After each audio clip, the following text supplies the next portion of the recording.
redes sensores sem fio são um tipo especial de redes que a gente tem, de redes ad hoc, ou seja, são redes que elas não têm, a princípio, uma infraestrutura como a internet, por exemplo, que eu tenho os cabos, eu tenho os roteadores, então eu tenho uma estrutura física. As redes sensores e as redes ad hoc, de maneira geral, eu não tenho essa infraestrutura. Uma vez que esses dispositivos são colocados no ambiente, eles decidem como é que vão ser feitas as interações, como é que vai ser feita a comunicação de modo ad hoc. Então, como é que funcionam essas redes? Do ponto de vista do usuário, do sistema, é como se eu tivesse realmente um sistema computacional como um banco de dados. Acontece só que, fisicamente, esses dados, esse meu banco é totalmente distribuído entre os diferentes pontos de coleta de dados. Mas, do ponto de vista de aplicação ou de usuário, isso é visto como se fosse um sistema único, onde eu posso lançar requisições e consultas desse sistema para saber o que está acontecendo no meu ambiente, e ele me responde. Não interessa de onde exatamente está vindo esse dado, de quais sensores, não interessa quais sensores especificamente estão respondendo. O que me interessa é saber a determinada resposta de uma região, né? As aplicações que a gente tem diversas áreas. A área ambiental talvez seja a mais interessante. Para desastres, recuperação de desastres, então, ataque terrorista, esse tipo de coisa é muito importante, esse tipo de tecnologia, porque quando acontece um desastre, qualquer infraestrutura que eu tinha, eu deixo de ter naquele momento. Então, é importante ter essas redes capazes de se comunicar, mesmo que eu não tenha uma infraestrutura definida, e colete esses dados, eu consigo identificar sobreviventes abaixo dos escombros, por exemplo, né? Tráfego inteligente é outra aplicação, então fazer o controle de trânsito inteligente, priorizando as vias que têm maior fluxo em determinados horários e outros não. Então isso é muito importante para as cidades hoje em dia. Todas as nossas capitais estão sofrendo bastante com isso. Então, nessa linha de aplicações, a gente tem desenvolvido alguns projetos lá em Manaus. Um deles é o projeto Anura, onde a gente faz o monitoramento de sapos com o objetivo de detectar estresse ecológico em estágios iniciais. Então, qual que é a ideia dessa aplicação? Eu tenho os meus saquinhos lá que ficam cantando no meu ambiente, que eu estou monitorando, e nesse ambiente eu distribuo diversos sensores daquela região que vão fazer a captação do áudio em tempo real. E com base nesse áudio, ele vai fazer o quê? Vai fazer o processamento desse áudio e identificar quais são as espécies que tem naquele momento. Em paralelo a isso, já que eu tenho uma rede de sensores, não faz sentido eu coletar simplesmente o áudio. Então eu coleto dados ambientais também, pressão, umidade, temperatura principalmente. E com base nesses outros dados eu faço o quê? Além de ter essas séries temporais, eu posso identificar alguns eventos de interesse, como por exemplo queimadas.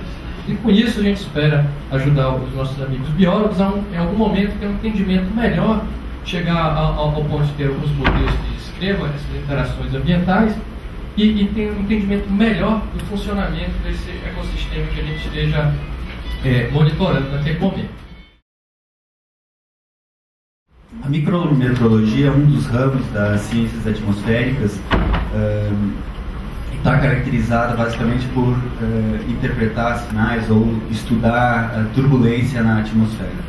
Esses estudos estão limitados dentro da camada limite, e a importância dela e os avanços dos conhecimentos que ela gera nas últimas décadas têm auxiliado muito questões ambientais. A micrometeorologia estuda esses processos de interação, estuda essencialmente como que esses processos, esses fluxos operam suas trocas de energia e massa entre a superfície e a atmosfera. É através da superfície que a entrada e saída de importantes constituintes ocorre: calor, umidade, momento, elementos químicos como dióxido de carbono, poluentes. E é na superfície que nós promovemos o grande impacto no sistema Terra-atmosfera. As perguntas fundamentais do programa LBA são: de que modo a Amazônia funciona atualmente como uma entidade regional, e de que modo as mudanças dos usos da terra e do clima afetam o funcionamento biológico, químico, físico da Amazônia, incluindo sua sustentabilidade, sua influência no clima global. Então, basicamente, essas perguntas envolvem a questão de você entender qual é o balanço global ou o balanço do carbono na Amazônia. O grande aliado aqui desses estudos são as torres micrometeorológicas, as torres que monitoram continuamente, nessa alta resolução, essas trocas de energia e massa entre a floresta e a atmosfera. Ultimamente, nós temos novas técnicas que estão sendo aplicadas para estudar técnicas estatísticas, para se estudar de forma eficaz esses sinais turbulentos, mesmo com baixíssima atividade turbulenta na atmosfera, e que estão, então, qualificando esses dados muito melhor. Na verdade, numa iniciativa do Ministério do Meio Ambiente, em 2007, né, isso começou um pouco antes, foi solicitado que nós fizéssemos, né, e aí coordenado pelo INPE, CPTEC-INPE, na figura do José Marém, e com colaboração da USP e várias outras instituições, que nós produzíssemos o estado da arte das mudanças climáticas no Brasil. Na verdade, aqui, praticamente saiu a ideia de que nós precisávamos conhecer melhor tudo que estava ocorrendo no nosso país, né, e fazer ciência. Um dos pontos dentro desses relatórios que nós produzimos foi exatamente fazer um downscaling, ou seja, foi pegar dados globais, produzidos por modelos globais, e fazer uma regionalização para a América do Sul. Né? A ideia total, então, a ideia dessa análise era gerar esses cenários e, com isso, a gente poder contribuir um pouco mais para o conhecimento dos impactos, ter uma acessibilidade da vulnerabilidade e, eventualmente, sugerir, né, a parte de adaptação ou até mitigação.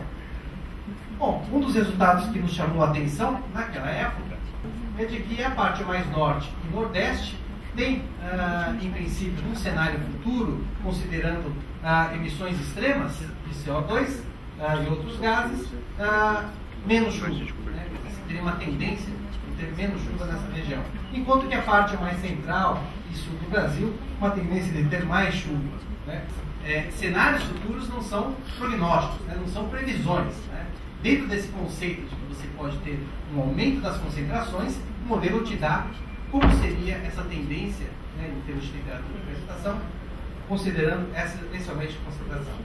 Outro resultado interessante foi com relação, e isso tem um impacto muito grande no que nós estamos vendo nos dias de hoje, com relação às tendências de eventos extremos. Né? Por exemplo, aqui são tendências para chuvas acima de 10 milímetros, né? Ou então aqui para eventos realmente extremos. E aí veja que o vermelhinho, na verdade, são tendências positivas. Então veja que para a nossa região aqui, né, em várias outras partes, principalmente a região sul, há, num cenário futuro, uma tendência de termos mais eventos extremos.